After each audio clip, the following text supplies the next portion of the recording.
we are going to start the topic that is about motion in one dimension. यहाँ हम बोल सकते हैं motion in a straight line.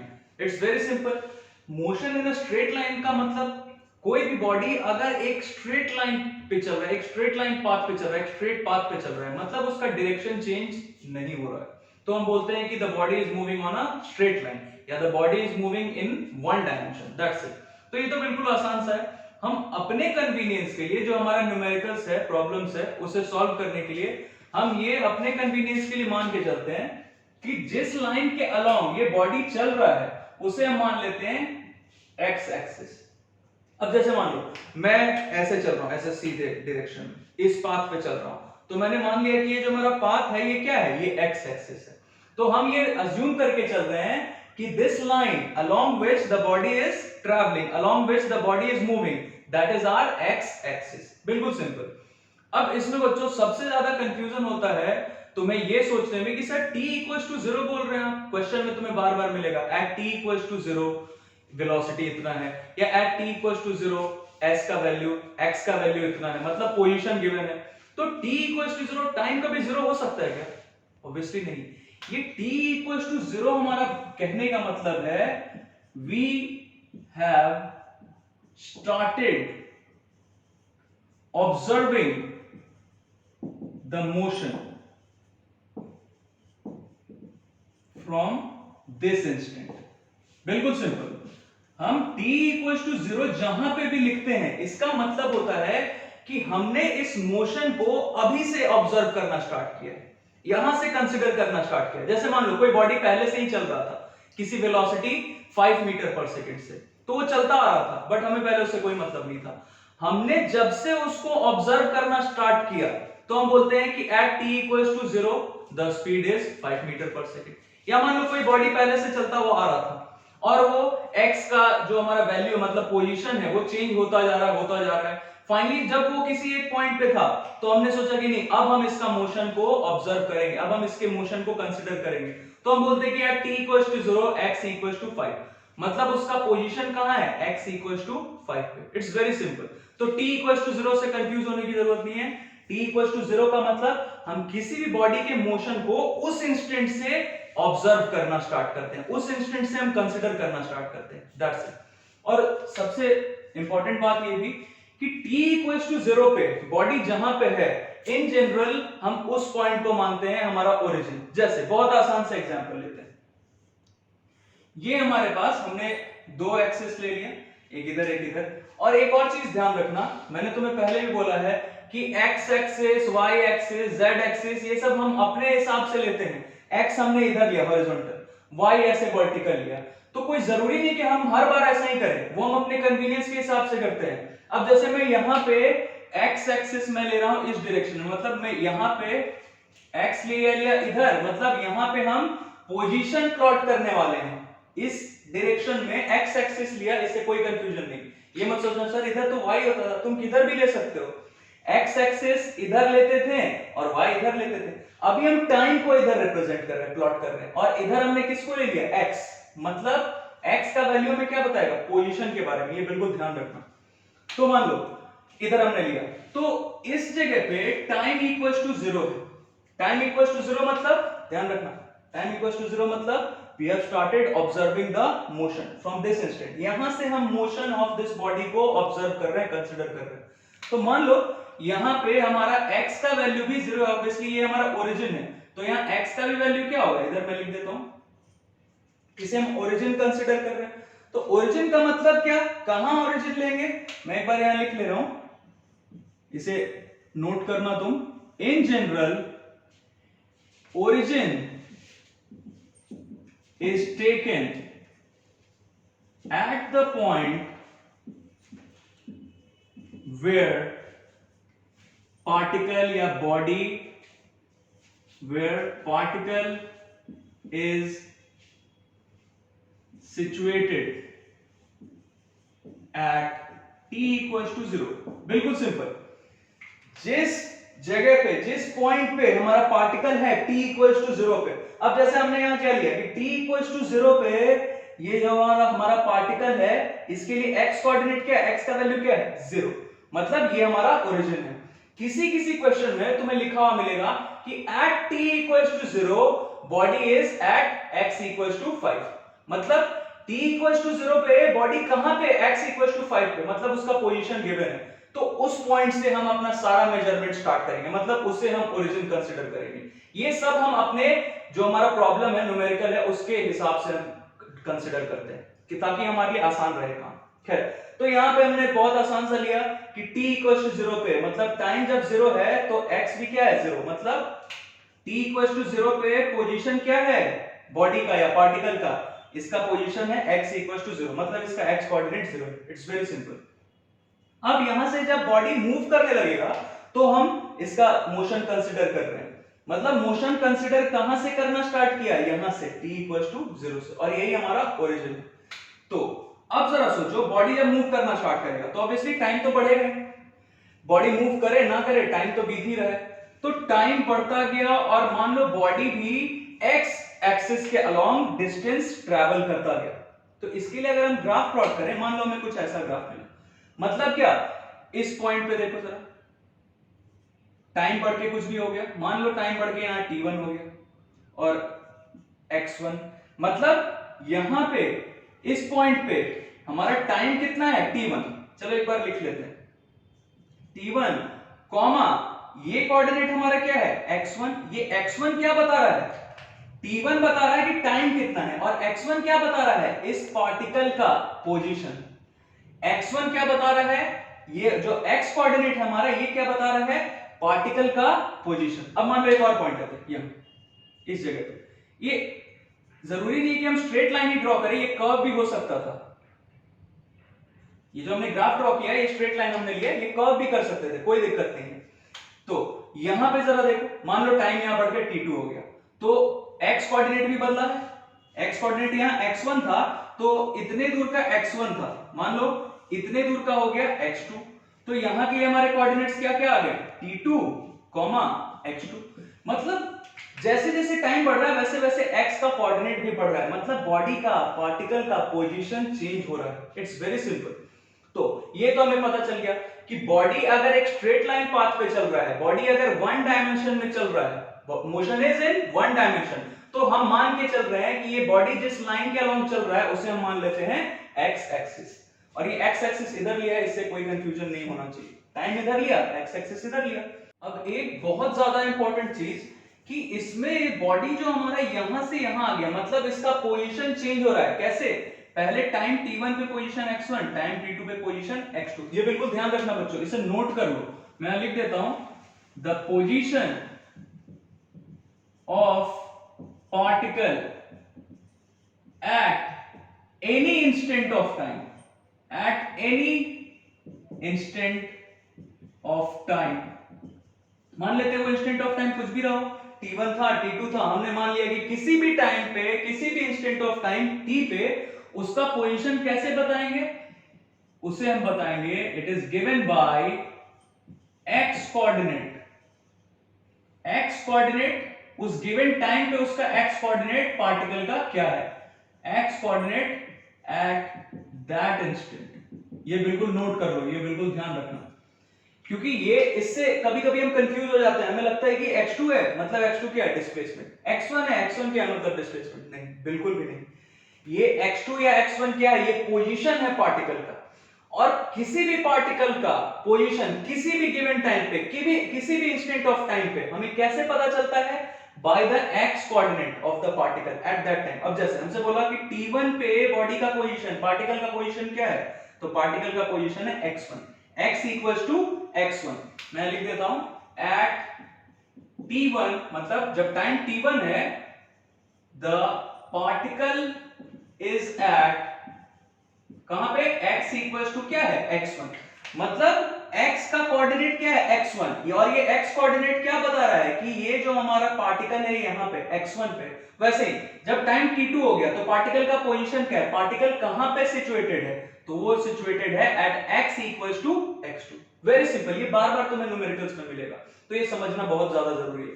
खैर, हमने ये समझ लिया कि पोजीशन चेंज हो रहा है टाइम होने से, टाइम के चेंज होने से। अब जरा सोचो, ये अगर हमसे बोले कि टाइम t1 से t2 के बीच में, टाइम t1 से t2 के बीच में टाइम का इंटरवल कितना है? t2 माइनस t1 माइनस कर लिया, मान लो यहाँ 2 सेकेंड, यहाँ 5 सेकेंड, तो कितने का टाइम इंटरवल है यहां से यहां तक के बीच में? 3 सेकेंड का, 5 माइनस 2।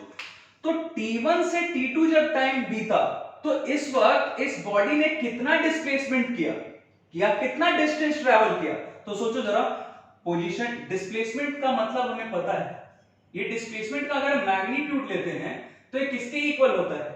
चेंज इन पोजीशन, ये पहले हमने देखा हुआ है। तो चेंज इन पोजीशन मतलब यहां पे क्या हो गया? x2 minus x1। तो ये ध्यान रखना, ये x2 माइनस x1 है डिस्प्लेसमेंट या डिस्प्लेसमेंट का magnitude, that is distance. x2 सिर्फ लिखने से नहीं पता चलेगा कि ये डिस्प्लेसमेंट है, सिर्फ x2 डिस्प्लेसमेंट नहीं है या सिर्फ x1 डिस्प्लेसमेंट नहीं है, x1 भी पोजीशन है, x2 भी पोजीशन है।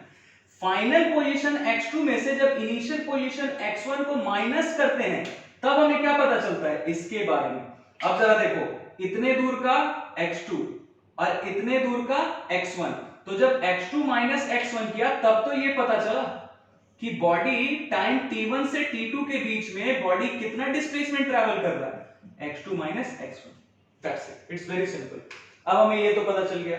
अगर तुम्हें एवरेज वेलोसिटी फाइंड करने बोले तो तुम्हें पता है क्या करना है? x2 minus x1 by t2 minus t1। अगर सिर्फ वेलोसिटी लिखा बच्चों, मैं ऊपर वाला पार्ट ये मिटा रहा हूं इधर का, ये सब जिसे कॉपी करना है ये बहुत इंपॉर्टेंट है, ये सारे जो हमने यहाँ पे नोट किया है ये सब बहुत इंपॉर्टेंट है, इसे तुम नोट कर लेना, क्योंकि न्यूमेरिकल बनाने वक्त ये सब तुम्हारे ध्यान में होना चाहिए। क्या? अब जरा देखते हैं, अगर हमें वेलोसिटी पता करना है, वेलोसिटी सिर्फ वेलोसिटी लिखा है, जिन लोगों ने भी लास्ट वीडियोस नहीं देखा है, इंस्टेंटेनियस वेलोसिटी और एवरेज वेलोसिटी इन सब का, या एवरेज स्पीड और इंस्टेंटेनियस स्पीड, आई इंसिस्ट कि वो सारा वीडियो तुम देख लेना पहले वाला, ताकि ये सब चीज बिल्कुल क्लियर हो। अब जैसे वेलोसिटी, सिर्फ वेलोसिटी लिखा है मतलब इंस्टेंटेनियस वेलोसिटी, तो वेलोसिटी को हम क्या लिखते हैं बच्चों? dx by dt। dx यहां पे क्या है? Very small change in position, मतलब चेंज इन पोजीशन का मतलब क्या? डिस्प्लेसमेंट। ध्यान रखना, चेंज इन पोजीशन मतलब डिस्प्लेसमेंट, तो very small displacement by very short time interval. तो इससे हमें क्या पता चलता था? Velocity, that is instantaneous velocity. Instantaneous मतलब at the given instant of time, मान लेते हैं टाइम t पे, तो dx by dt। और दूसरा चीज एक्सेलरेशन, सिर्फ एक्सेलरेशन लिखा है, ये भी तुम्हें मैंने लास्ट लेक्चर में बताया, सिर्फ एक्सेलरेशन लिखा है मतलब इंस्टेंटेनियस एक्सेलरेशन, सिर्फ वेलोसिटी लिखा है मतलब इंस्टेंटेनियस वेलोसिटी। अब देखते हैं इसे हम क्या लिख सकते हैं एक्सेलरेशन को। एक्सेलरेशन क्या होता है?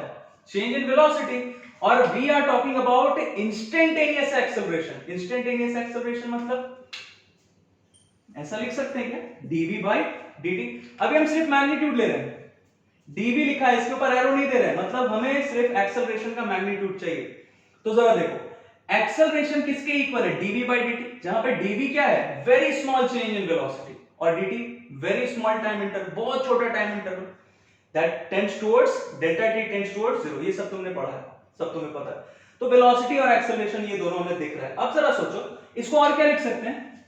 v यहां से हमें दिख रहा है, ये वेलोसिटी को मान लो हम v बोल रहे हैं, v equals to dx by dt, तो ये v के जगह ये रख सकते हैं क्या? v के जगह रख लेते हैं क्या? dx by dt। अब देखो, ये जब हम स्टार्ट किया था, जब हमने सेकंड चैप्टर जब हम पढ़ रहे थे डिफरेंशिएशन के बारे में फिजिक्स एंड मैथमेटिक्स में, तब ये सब किया था।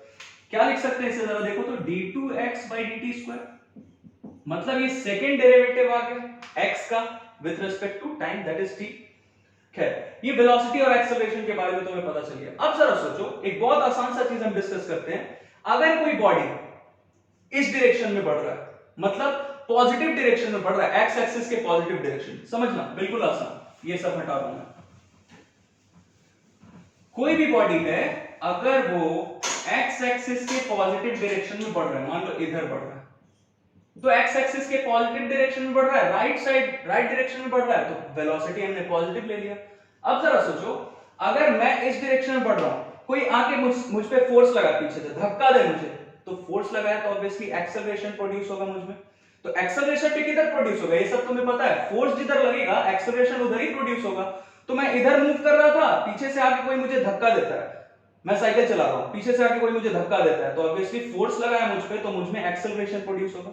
तो एक्सेलरेशन भी किधर प्रोड्यूस हुआ, इधर ही, मतलब एक्सेलरेशन भी पॉजिटिव। अब ये तुम खुद से सोच सकते हो कि पहले मैं जिस स्पीड से मूव कर रहा था उसमें एक्सेलरेशन प्रोड्यूस हो गया, मतलब स्पीड और बढ़ जाएगा। तो इस कंडीशन में क्या होगा, अगर वेलोसिटी जिस डायरेक्शन में है, पॉजिटिव डायरेक्शन में एक्स एक्सिस के, और एक्सेलरेशन भी पॉजिटिव डायरेक्शन में एक्स एक्सिस के, इधर लिख लेते हैं, ये राइट साइड है, मतलब पॉजिटिव डायरेक्शन किसका, एक्स एक्सिस का। तो दोनों अगर इसी डायरेक्शन में है तो स्पीड इंक्रीजेस, स्पीड बढ़ेगा ऑब्वियसली, प्रैक्टिकली सोच सकते हो तुम। अब एक और एग्जांपल लेते हैं, मान लो मैं इधर मूव कर रहा था, ऐसे बना लेते हैं इसे, इधर मैं इस डायरेक्शन में नहीं मूव करके मैं इधर मूव करने लगा, मतलब अब मैं एक्स एक्सिस के नेगेटिव डायरेक्शन में मूव कर रहा हूं। तो एक्स एक्सिस के नेगेटिव डायरेक्शन में इधर मेंशन कर देते हैं, एक्स एक्सिस का negative direction, negative direction of x axis, left hand side बढ़ता है, लेफ्ट डायरेक्शन में बढ़ता है।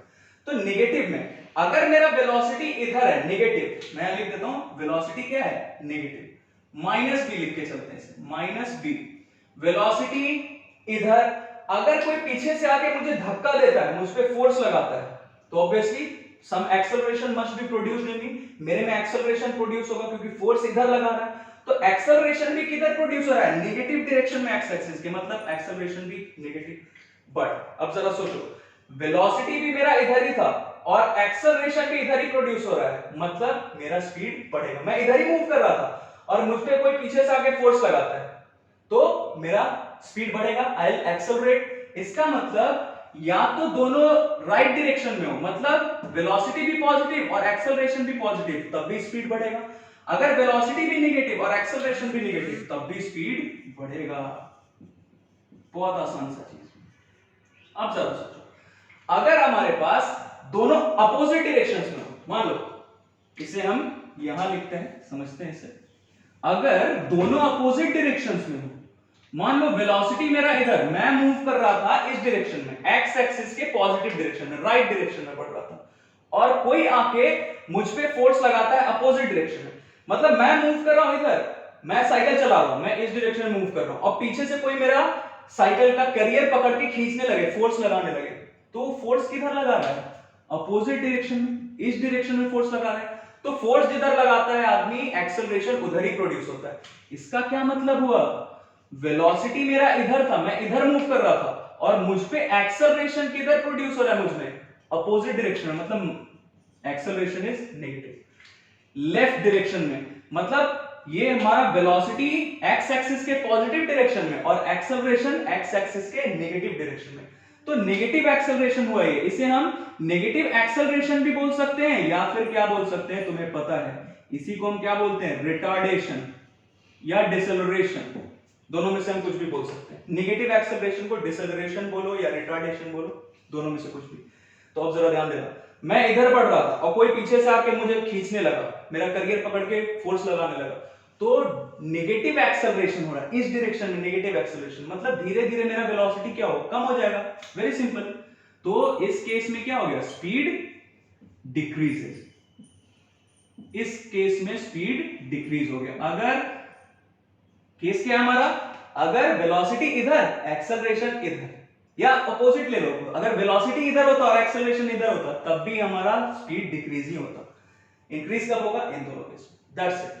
तो ये हमने स्टार्ट किया है, बिल्कुल बेसिक कॉन्सेप्ट लिया हमने मोशन इन वन डायमेंशन का, कि क्या क्या हमें, अब जैसे t इक्वल्स टू 0 कहां लेना है ये तुम्हें पता चल गया, ओरिजिन कहां लेना है, बॉडी t इक्वल्स टू 0 पे, मतलब टाइम जब 0 है तो बॉडी का पोजीशन क्या है, उस पॉइंट को हम ले लेते हैं ओरिजिन। That's it. अब नेक्स्ट वीडियो में हम सीखेंगे कि अगर कोई बॉडी यूनिफॉर्म एक्सेलरेशन से, यूनिफॉर्म एक्सेलरेशन मतलब कांस्टेंट एक्सेलरेशन, एक्सेलरेशन का वैल्यू चेंज नहीं हो रहा है, तब फिर क्या क्या कंडीशंस होंगे, उसका मोशन कैसे हम फाइंड करेंगे, वेलोसिटी, फाइनल वेलोसिटी या उसका डिस्प्लेसमेंट कैसे फाइंड करेंगे। अब हम देखते हैं कि अगर कोई भी बॉडी एक स्ट्रेट लाइन पाथ में मूव कर रहा है विद एन यूनिफॉर्म एक्सेलरेशन, तो उसके मोशन के बारे में हम कैसे पता करेंगे। जैसे मान लो कोई भी body 2 metre per second square के एक्सेलरेशन से, उसमें 2 मीटर पर सेकंड स्क्वायर का यूनिफॉर्म एक्सेलरेशन है बॉडी में, और वो मूव कर रहा है ऐसे अलोंग एक्स एक्सिस, मतलब स्ट्रेट लाइन पाथ पे मूव कर रहा है, वन डायमेंशन में मूव कर रहा है, तो उस कंडीशन में हमसे अगर बोला गया कि आप बॉडी के मोशन के बारे में पता करो, मोशन के बारे में पता करने का क्या मतलब है कि उसका फाइनल वेलोसिटी कितना होगा, या उसका डिस्प्लेसमेंट क्या होगा, उसका पोजीशन कितना होगा, कहां पे होगा उसका पोजीशन, या इतना पोजीशन, इस पोजीशन से उस पोजीशन तक जाने में इसे कितना टाइम लगेगा, ये सब पता करेंगे हम। तो इसके लिए हमें चाहिए इक्वेशंस ऑफ मोशन। ये जब तुम क्लास 9th में थे या 10th में थे तो तुम्हें इसके बारे में पता चला होगा, इक्वेशंस ऑफ मोशन के बारे में। क्लास 9th में तुम्हें इक्वेशंस ऑफ मोशन का डेरिवेशन भी मिला होगा with the help of graph. अब यहां पे भी हम इक्वेशंस ऑफ मोशन को डिराइव करने वाले हैं, बट तरीका थोड़ा हमारा अलग हो गया। हम कैलकुलस का यूज करके इसे फाइंड करेंगे, इंटीग्रेशन का यूज करके। देखते हैं क्या होता है। सबसे पहली बात, नोट करने वाली बात क्या है कि body is moving on a straight line पर। इससे रिलेटेड जो हमारा मोशन इन वन डायमेंशन है, इससे रिलेटेड बहुत अच्छे अच्छे क्वेश्चंस आते हैं। तो उन सारे क्वेश्चंस में अगर बॉडी हमारा वन डायमेंशन में मूव कर रहा है और यूनिफॉर्म एक्सेलरेशन मतलब कांस्टेंट एक्सेलरेशन से मूव कर रहा है, तो उससे रिलेटेड जितने भी हमारे प्रॉब्लम्स हैं, न्यूमेरिकल्स हैं, उसमें हम इन इक्वेशंस ऑफ मोशन का यूज करेंगे। देखते हैं सबसे पहली बात कि ये बॉडी का एक्सेलरेशन यूनिफॉर्म है। Acceleration is uniform. यूनिफॉर्म का मतलब कांस्टेंट। Acceleration is uniform. और मान लो ये एक्सेलरेशन है हमारे पास a। एक्सेलरेशन कितना है? a है। Uniform acceleration, constant acceleration. अब मान लेते हैं कि जब टाइम 0 था, ये सब अभी हमने देखा, टाइम 0 कब बोल रहे हैं? जहां से हम बॉडी का मोशन ऑब्जर्व करना स्टार्ट करते हैं, कंसीडर करना स्टार्ट करते हैं। तो टाइम 0 जब था तो मान लेते हैं इसका वेलोसिटी u था, इनिशियल वेलोसिटी u। और जब टाइम t हो गया, कहीं कहीं पे तुम्हें ये लिखा हुआ मिलेगा t equals to t। t equals to t का मतलब time equals to t। Time क्या हो गया? t। टाइम पहले क्या था? 0। t इक्वल्स टू 0 मतलब टाइम पहले 0 था, जहां से मोशन कंसीडर कर रहे हैं, स्टार्ट कर रहे हैं ऑब्जर्व करना। और यहां t इक्वल्स टू t हो गया मतलब टाइम अब क्या हो गया? 0 से बढ़ता बढ़ता चेंज होता होता t हो गया। That's it. तो टाइम जब t हो गया तो हमारा वेलोसिटी v हो गया मान लेते हैं। अब हमें पहला इक्वेशन ऑफ मोशन जो हमें डिराइव करना है, उसके लिए हमारे पास ये इंफॉर्मेशन है पहले से। एक्सेलरेशन क्या होता है बच्चों? dA, एक्सेलरेशन क्या होता है? dv by dt। मतलब dv यहां पे क्या है? Very small change in velocity, और dt क्या है? Very small time interval. ये सब हमने पहले भी किया हुआ है। तो acceleration equals to dv by dt है। इसको हम ऐसा लिख सकते हैं क्या? a is equals to adt, और इधर dv बच गया हमारे पास।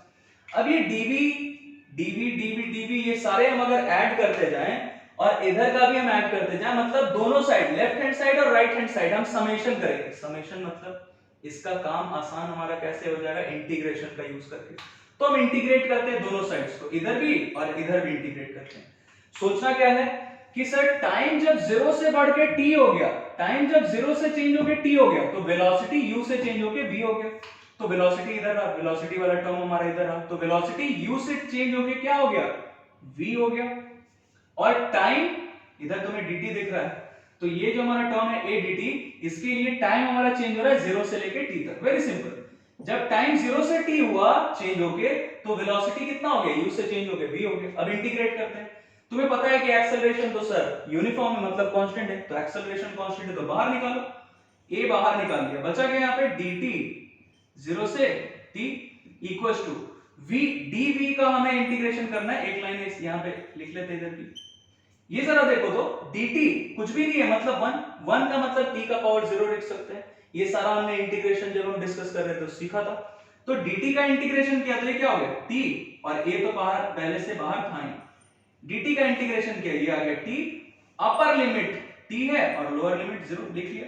इधर ये इसका इंटीग्रेशन किया तो ये आ गया v, upper limit v, lower limit q। अब तुम्हें पता है क्या करना है आगे? a अपर लिमिट रखा t के जगह, t माइनस साइन दिया, अब t के जगह लोअर लिमिट रखा 0। इधर फिर वही काम, v माइनस इसके जगह क्या रखा? u। तो ये कितना आ गया देखो तो a into t is equals to v minus u। या इसको ऐसा भी लिख सकते हो, इधर ऊपर लिख दे रहा हूं मैं, v इसको इधर भेज दिया तो क्या हो गया? v is equals to u plus at। That's it. तो ये हमारा फर्स्ट इक्वेशन ऑफ मोशन आ गया। ये हमारा पहला इक्वेशन ऑफ मोशन था। अब दूसरा equation of motion, second equation of motion, इसी के हेल्प से हम डिराइव कर लेंगे। देखते हैं क्या करेंगे। दूसरा इक्वेशन ऑफ मोशन अब हम डिराइव करने जा रहे हैं। तो सेकंड इक्वेशन ऑफ मोशन के लिए इसको अलग ही रखो। सेकंड इक्वेशन ऑफ मोशन के लिए हमारा क्या हो गया कंडीशन? v v को हम क्या लिख सकते हैं, v क्या है, वेलोसिटी। वेलोसिटी बोला मतलब इंस्टेंटेनियस, तो वेलोसिटी है v, इसकी जगह ऐसा लिख सकते हैं कि dx by dt लिख सकते हैं, बिल्कुल अभी देखा हमने, तुरंत सीखा है। u को ऐसे ही रहने दो, at को भी ऐसे ही रहने दो। जरा देखो तो dx इक्वल्स टू, इसको उधर भेजो तो ये क्या हो जाएगा, u प्लस at dt लिख सकते हैं ऐसा। अब वही काम फिर करेंगे, दोनों साइड इंटीग्रेशन करो, मतलब लेफ्ट हैंड साइड का समेशन करो, dx dx dx dx सबको ऐड करोगे तो x आ जाएगा, मतलब बॉडी का पोजीशन क्या है, पार्टिकल कहां पे, किस जगह पे सिचुएटेड है, ये पता चल जाएगा। और इधर इसका समेशन कर दिया। तो जरा देखो तो टाइम कहां से कहां तक चेंज हो रहा है बच्चों, 0 से t तक। अब इधर रहा x मतलब पोजीशन, तो मान लो जब बॉडी t इक्वल्स टू 0 जो हमारा टाइम है, यहां पे बॉडी का पोजीशन था x इक्वल्स टू 0, बॉडी का पोजीशन था x इक्वल्स टू 0, मतलब इसका x कोऑर्डिनेट क्या था, पार्टिकल का 0 था। अब जब टाइम चेंज होता होता 0 से t हो गया, तो मान लो हमारा x कोऑर्डिनेट क्या हो गया, x इक्वल्स टू x लिख रहा हूं, डोंट बी कंफ्यूज। यहां पे x इक्वल्स टू 0 क्या बता रहा है कि x कोऑर्डिनेट 0 था, मतलब बॉडी का, पार्टिकल का पोजीशन था 0। और ये जब टाइम 0 से चेंज होता होता t तक आ गया, तो बॉडी का पोजीशन चेंज होके 0 से क्या हो गया, पहले था पोजीशन 0, x कोऑर्डिनेट था 0, अब चेंज होता होता क्या हो गया, x कोऑर्डिनेट x हो गया। कुछ भी हो सकता है इसका वैल्यू, मान लो ये 0 था, यहाँ पे x इक्वल्स टू 5 हो गया या x इक्वल्स टू 2 हो गया, मतलब टाइम जब 0 से चेंज होके t हुआ तो इसका पोजीशन 0 से चेंज होके x हो गया। तो इधर हम लोअर लिमिट क्या लेंगे, 0, और बढ़ता बढ़ता x का वैल्यू बढ़ता बढ़ता चेंज होता होता कहां तक चला गया, x तक, मतलब पोजीशन 0 से x तक। इधर टाइम क्या लेंगे, 0 से t। अब ये dx का इंटीग्रेशन तुम्हें पता है क्या होगा, x upper limit x, lower limit 0, u और at अलग अलग टर्म्स दिख रहे हैं, बीच में प्लस का साइन है, दोनों को अलग अलग इंटीग्रेट करो, क्या होगा, u dt 0 से t तक इंटीग्रेट करना, plus at dt, at plus sign दिया बीच में, कहां से कहां तक, 0 से t तक। अब जरा देखो बच्चों, इसको अपर लिमिट रखो x, माइनस साइन दिया, अब x की जगह क्या रखो, 0। इधर क्या है, u तुम्हें पता है, u तो सर कांस्टेंट है, क्योंकि इनिशियल वेलोसिटी, कोई भी बॉडी मान लो initial velocity 10 metre per second से मूव कर रहा था, तो ऑब्वियसली उसका हम आगे चल के उसका वेलोसिटी कम होता जाएगा, तो फाइनल वेलोसिटी 0 या कुछ भी हो सकता है। बट इनिशियल वेलोसिटी जो सबसे स्टार्टिंग में वेलोसिटी था, वो हमारे हाथ में नहीं बदलना, वो जितना था वो तो उतना ही लेंगे, तो ये हमारा कांस्टेंट है।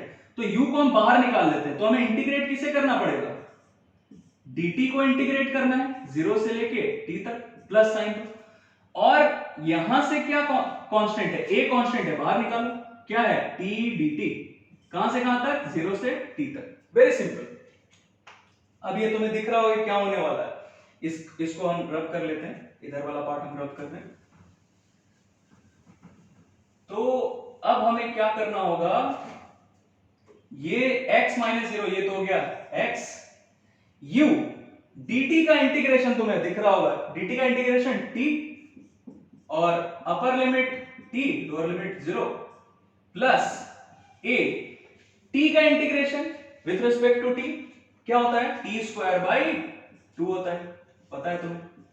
तो ये कहां से कहां तक, लोअर लिमिट क्या है, 0, और अपर लिमिट t, a पहले ही से था तो a को ऐसे ही रखना। x इक्वल टू क्या है, देखो तो u, वैल्यू रखो t माइनस t की जगह 0, तो ये क्या हो गया, t माइनस 0, एक लाइन लिख देता हूं, कोई कंफ्यूजन नहीं रहना चाहिए। a बाई 2 तो हम बाहर ले सकते हैं, तो a बाई 2 रख लो, तो अंदर में क्या बचा, t स्क्वायर, एक बार इसका वैल्यू चलो एक बार लिख ही देते हैं, t स्क्वायर और t माइनस 0, इसे भी ऐसे ही रहने दो, नेक्स्ट स्टेप में सबका वैल्यू लिख देंगे, रख लेंगे t से 0। अब जरा देखो तो क्या हो गया, u, ये तो t एक बार रखा, एक बार 0 रखा, तो t माइनस 0 t हो गया, और फिर प्लस हाफ लिख सकते हैं, 1/2 अलग से लिख लिया, ये a रहा, और क्या करेंगे, t पहले इसका वैल्यू रखो t, और फिर माइनस का साइन दो, और फिर इसके जगह रखो t के जगह रखो 0, तो ये क्या हो जाएगा, t स्क्वायर होगा क्या। तो ये आ गया हमारा सेकंड इक्वेशन ऑफ मोशन, क्या आ गया, x is equal to ut plus half at square, that's it. ये सेकंड इक्वेशन ऑफ मोशन आ गया हमारा। अब बच्चों इसी ये जो हमारा पहला इक्वेशन ऑफ मोशन था, देखो कितने आसानी से हम करते जा रहे हैं। इंटीग्रेशन जैसा जो हमारे दिमाग में रहता है कि टफ है, बहुत मुश्किल है सर, ऐसा कुछ भी नहीं है। ये सब इंटीग्रेशन ही कर रहे हैं और कितने आसानी से इंटीग्रेशन के हेल्प से हमने ये डिराइव कर लिया सेकंड इक्वेशन। अब थर्ड इक्वेशन पे आते हैं। थर्ड इक्वेशन भी बिल्कुल ऐसे ही बहुत आसानी से डिराइव कर लेंगे हम। देखते हैं क्या करने वाले हैं हम इसके लिए। थर्ड इक्वेशन ऑफ मोशन के लिए हम जो पहला हमने इक्वेशन ऑफ मोशन डिराइव किया था उसी का हेल्प लेंगे। v is equal to u plus at, यही था पहला इक्वेशन ऑफ मोशन। जरा देखो तो दोनों साइड हम स्क्वायर कर सकते हैं क्या? दोनों साइड स्क्वायर कर लेते हैं। तो ये क्या हो गया? v स्क्वायर, इधर स्क्वायर करोगे होल स्क्वायर करोगे, चलो लिख देता हूं एक लाइन, होल स्क्वायर कर दिया दोनों तरफ। तो ये u square plus a square t square plus 2u into 80 मतलब 2ab। क्या आ गया जरा देखो तो, v square is equal to u square plus, u square तो दिख रहा है, ये तुम्हें आइडिया होगा कि sir third equation of motion तो v square is equal to u square plus 2as होता है। तो u स्क्वायर तो आ गया बट 2as नहीं दिख रहा आता हुआ कहीं से, तो हमें इन्हीं दोनों टर्म में से कहीं से अरेंज करना होगा 2as। देखते हैं क्या करेंगे। जरा देखो तो ये थोड़ा ऐसे अरेंज करके लिखते हैं, 2u80 ऐसा लिख लेते हैं और इसको इधर लिख लेते हैं ताकि तुम्हें आसानी से समझ में आए। v square is equal to u square plus, यहां से 2a कॉमन ले सकते हैं क्या? a तो इधर भी बट 2 नहीं है, तो हमारा काम होने वाला है। 2a यहां से कॉमन ले लेते हैं, 2a कॉमन ले लिया, क्या बचा यहां देखो तो u और t बचा, तो ut प्लस 2 कॉमन तो ले लिया है बट यहां तो 2 है ही नहीं, तो हम ऐसा लिख सकते हैं क्या 1/2 यहां पे a कॉमन ले चुके हैं, तो यहां क्या बचा? एक a और t स्क्वायर बचा। ध्यान देना अगर 2a से इसको मल्टीप्लाई करोगे तो क्या होगा? 2 और 2 cancel, a into a square और t स्क्वायर तो नहीं, तो वापस हमारा ये टर्म आ गया, मतलब हम ये लिख सकते हैं। अब यहां जरा देखो तो ut plus half at square क्या है? x मतलब पोजीशन ऑफ द पार्टिकल, तो ut plus half at square की जगह हम डायरेक्टली क्या रख सकते हैं? 2a और इसका वैल्यू क्या है? x रख लिया। ये आ गया हमारा third equation of motion. That's it. एक और इंपॉर्टेंट बात जो मैंने पहले भी तुम्हें बताया था, अभी फिर से एक बार बता दे रहा हूं, ये हर जगह जो मैं x दिख रहा है, यहां x या यहां x, ये सब डिस्प्लेसमेंट नहीं है या डिस्टेंस नहीं है, ये सब क्या है? ये हमारे पार्टिकल का पोजीशन बता रहा है कि पार्टिकल है कहां पे। पार्टिकल स्टार्ट हुआ था 0 से और पार्टिकल पहुंच कहां गया? x इक्वल्स टू x पे, मतलब पार्टिकल का पोजीशन चेंज हो रहा है। तो this x tells us about the position of the particle and not the displacement or the distance. That's it. अब ये x भी हमारा पॉजिटिव हो सकता है, नेगेटिव हो सकता है, या u v a ये सब कुछ पॉजिटिव नेगेटिव हो सकता है। अगर x एक्सिस के पॉजिटिव डायरेक्शन में हम बढ़ रहे हो तो u या v या ये a या फिर x जो पोजीशन है वो पॉजिटिव। अगर नेगेटिव डायरेक्शन में चल रहे हो x एक्सिस के तो हमारा u या v या a या x सब नेगेटिव। That's it. अब इससे रिलेटेड एक बहुत आसान सा एग्जांपल देखते हैं जिससे हमारा इसका कॉन्सेप्ट और भी क्लियर हो जाएगा। अब ये न्यूमेरिकल क्या है हमारे पास, देखते हैं। A particle having initial velocity u moves with a constant acceleration a for time t, मतलब हमारा uniform velocity, initial velocity given है u and the body moves with constant acceleration a, मतलब इसका एक्सेलरेशन का वैल्यू चेंज नहीं होगा। कितने देर तक मूव कर रहा है ये कांस्टेंट एक्सेलरेशन से? टाइम t सेकंड्स तक। तो ये टाइम t के लिए मूव कर रहा है। फाइंड क्या करना है जरा देखना, find the displacement of the particle in the last 1 second. Last 1 second में हमें इसका डिस्प्लेसमेंट फाइंड करना है। अब इसे हम समझते हैं, बहुत अच्छा क्वेश्चन है।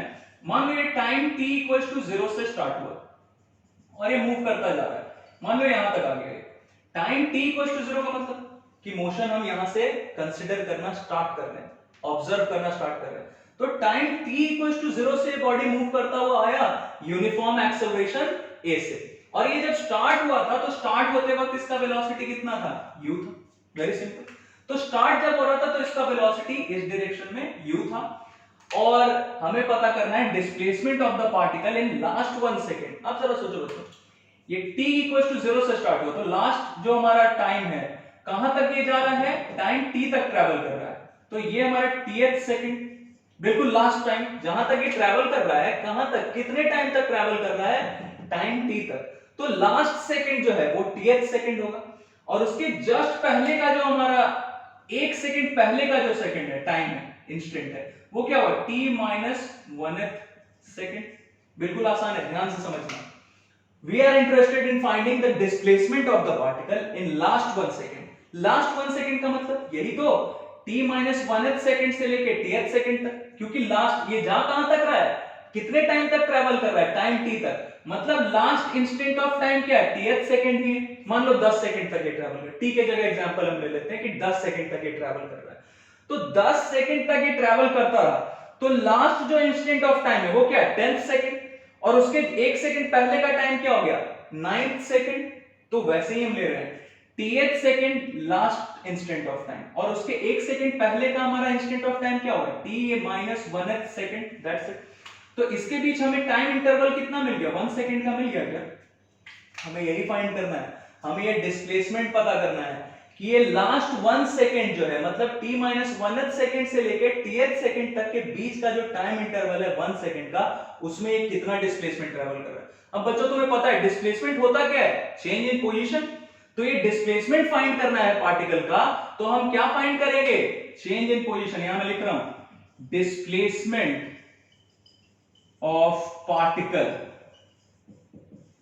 इन लास्ट 1 सेकेंड, ये किसके इक्वल होगा, change in position of the particle, कहां से कहां तक, कितने टाइम से कितने टाइम तक इसका पोजीशन चेंज हो रहा है, change in position of the particle from t minus 1th second to tth second, that's it, from t minus 1th second to tth second, that's it. तो मतलब t minus 1th सेकेंड पे जो इस position था इस particle का, वो अगर हम फाइंड कर लें, और tth सेकंड पे जो इसका पार्टिकल का पोजीशन था वो फाइंड कर लें, और दोनों पोजीशन को माइनस कर दें, तो हमारा काम हो जाएगा। तो हम ये जो t minus 1th सेकंड पे जो इसका पोजीशन था, इसको तुम कुछ भी ले लो, इसको हम ऐसे डिनोट कर लेते हैं, इसका पोजीशन मैंने अभी तुम्हें बताया है कि ये जो x हम लिखते थे या s जो लिख रहे हैं हम इक्वेशन ऑफ मोशन में, that is the position, not the displacement. तो t minus 1th सेकंड पे इसका पोजीशन हम पता करते हैं कि यहां पे बॉडी का कोऑर्डिनेट्स क्या था, पार्टिकल का कोऑर्डिनेट्स क्या था, पोजीशन क्या था, तो इसको हम डिनोट कर रहे हैं as t minus 1, मतलब पोजीशन ऑफ द पार्टिकल कहां पे, eight t minus 1th second. क्या होगा जरा ये देखो, तो हमें पता है सब कुछ, u पता है, गिवन है ut, और टाइम, ये टाइम यहां पे कितना ले रहे हैं, किस टाइम इंटरवल पे, किस इंस्टेंट ऑफ टाइम पे, सॉरी किस इंस्टेंट ऑफ टाइम पे हमें पोजीशन पता करना है, t minus 1th सेकंड पे बॉडी का पोजीशन क्या है पता करना है। तो टाइम हमारे पास दिख रहा है, 0 से लेके कहां तक, t minus 1 तक, टाइम की जगह क्या लेंगे, t minus 1, दैट्स इट। मतलब 0 से लेके टाइम कहां तक लेना है, t minus 1 तक, तो टाइम इंटरवल कितना हो गया, t minus 1 plus half, acceleration तो यूनिफॉर्म है, और फिर से टाइम की जगह क्या है, t minus 1, दैट्स इट। तो इससे हमें क्या पता चल गया, position of the particle at t minus 1th second. वैसे ही st मैंने लिखा है, इसका क्या मतलब, position of the particle at tth second. ये क्या है, position of the particle at tth second, position of the particle at t minus 1th second. तो इस पोजीशन में से अगर इस पोजीशन को माइनस कर दें तो इसके बीच का डिस्प्लेसमेंट आ जाएगा। डिस्प्लेसमेंट यही तो होता है, डिस्प्लेसमेंट क्या होता है, मैं मान लो इसका पोजीशन हम डिनोट कर रहे हैं x2 से, बाद का पोजीशन x2, पहले का पोजीशन x1, तो बाद के पोजीशन मतलब फाइनल पोजीशन से इनिशियल पोजीशन को x2 minus x1 अगर कर दें तो हमारा काम हो जाएगा, हमें डिस्प्लेसमेंट पता चल जाएगा। सॉरी, ये डिस्प्लेसमेंट, इससे कंफ्यूज हो गए तुम, मैं यहाँ पूरा डिस्प्लेसमेंट ही लिख दे रहा हूं, क्योंकि ये s यहाँ पे डिस्प्लेसमेंट नहीं है, ये पोजीशन बता रहा है इसका। तो अब इसके लिए क्या करेंगे, st के लिए क्या करेंगे, u, टाइम मतलब क्या ले रहे हैं, कौन सा इंस्टेंट ऑफ टाइम है, tth second, ut plus half, a तो कांस्टेंट ही है, t स्क्वायर। तो हम अगर st में से, st क्या है, position of the particle at tth second, मतलब ये में से माइनस किसको करेंगे, st minus 1, मतलब position of the particle at t minus 1th second. अगर st में से st minus 1 माइनस कर दें तो हमें डिस्प्लेसमेंट पता चल जाएगा 1 सेकंड का, दैट्स इट। तो हम वही काम करते हैं, लिखो दोनों का value, ut plus half at square, इसमें से माइनस करना है, किसे, इससे माइनस करना है, तो देखते हैं क्या करेंगे हम। ये क्या हो जाएगा देखो तो ut, अभी सब कुछ ये ब्रैकेट के अंदर ही करते हैं। ये क्या होगा ut माइनस यू, और ये माइनस करना है, ये ध्यान रखना माइनस करना है, ut माइनस यू प्लस ये कितना हो गया देखो तो हाफ a, और ये कितना है, ये इसे बड़ा ब्रैकेट दे दो, t माइनस 1 का स्क्वायर करना, तो t square plus 1 minus 2t लिख सकते हैं ऐसा क्या, ये बड़ा स्क्वायर बन गया हमारा स्क्वायर ब्रैकेट। इसका काम मैं ऊपर करता हूं जरा, ये हम हटा लेते हैं, ये हटा लेते हैं। क्या होगा जरा देखो तो, ये हमने किया यहां से, तो इसका वैल्यू इधर लिखते हैं, ये क्या हो गया st माइनस 1 कितना आएगा, ये वैल्यू ut और ut तो तुम्हें दिख रहा होगा कि ये तो सर कैंसिल होने वाला है, फिर भी एक लाइन लिख लेते हैं। ये क्या हो गया ut plus half at square minus, अब एक ही बार ब्रैकेट ओपन करते हैं, ut ये माइनस माइनस प्लस ये माइनस, और ये क्या होगा माइनस और प्लस माइनस हाफ a, और ये ब्रैकेट ओपन करो तो ये क्या हो जाएगा हाफ at स्क्वायर, फिर अंदर में हाफ a मल्टीप्लाई किया इससे और यहाँ माइनस हाफ a, और फिर यही माइनस और ये माइनस क्या होगा प्लस, और ये हाफ 2 कैंसिल, ये कैंसिल होगा दिख रहा होगा तुम्हें, तो ये क्या हो गया माइनस और माइनस प्लस हो गया, माइनस माइनस प्लस, और इसको मल्टीप्लाई करो 2 2 कैंसिल, ये क्या बचा 80, दैट्स इट। तो ये हमारे पास क्या आ गया, ये पूरा हमारा क्या है डिस्प्लेसमेंट, क्या क्या कैंसिल हो रहा है, कैंसिल कर लो, ये कैंसिल ut कैंसिल, तो अब हमारे पास क्या आ गया, एक स्टेप और लिखते हैं, ये हटा रहा हूं, तो हमें यहां से क्या पता चल गया st माइनस 1 क्या पता चल गया, ये सब कैंसिल हो गया, क्या बचा u, और क्या बचा माइनस हाफ प्लस 80। बच्चों ये क्या आ गया हमारे पास, ये पहली बार तुम देख रहे हो, पहली बार तुम्हें समझा रहा हूं इसलिए इतना कुछ करने की जरूरत पड़ी, ये तुम खुद भी कर सकते हो, बहुत आसान है। तो st माइनस 1 क्या बता रहा है हमें, ये पोजीशन एट tth सेकंड, यहां मेंशन कर दे रहा हूं, पोजीशन एट tth सेकंड मतलब लास्ट सेकंड, और ये क्या बता रहा है position at t minus 1th second, तो ये पोजीशन tth सेकंड का लास्ट वाले सेकंड का पोजीशन में से माइनस किया t माइनस 1th सेकंड पे जो पोजीशन था, तो हमें उसके बीच में जो डिस्प्लेसमेंट था वो पता चल गया, जो कि इतना है।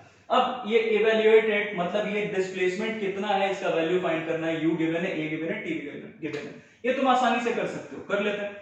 सेकंड पार्ट कर रहे हैं, क्या होगा st माइनस 1, अब इसकी जगह हम डायरेक्टली लिख रहे हैं, ये है क्या, हम फाइंड क्या कर रहे थे, displacement of particle in last 1 second, तो लास्ट 1 सेकंड यही हुआ, क्यों लास्ट 1 सेकंड में, कैसे ये सब हमने किया, ये सब बता दिया तुम्हें शुरुआत में ही, तो लास्ट 1 सेकंड में ये हमारा डिस्प्लेसमेंट आ गया। अब सबका वैल्यू रखो, तो u का वैल्यू 5 माइनस हाफ, a का वैल्यू 2, t a का वैल्यू तुमने रख लिया, प्लस a का वैल्यू 2 मल्टीप्लाइड बाय टाइम क्या गिवन है 10, कितना है देखो 5 माइनस ये तो कैंसिल माइनस 1 प्लस 20, कितना आ गया 25 माइनस 1 मतलब 24 metre. This is our displacement.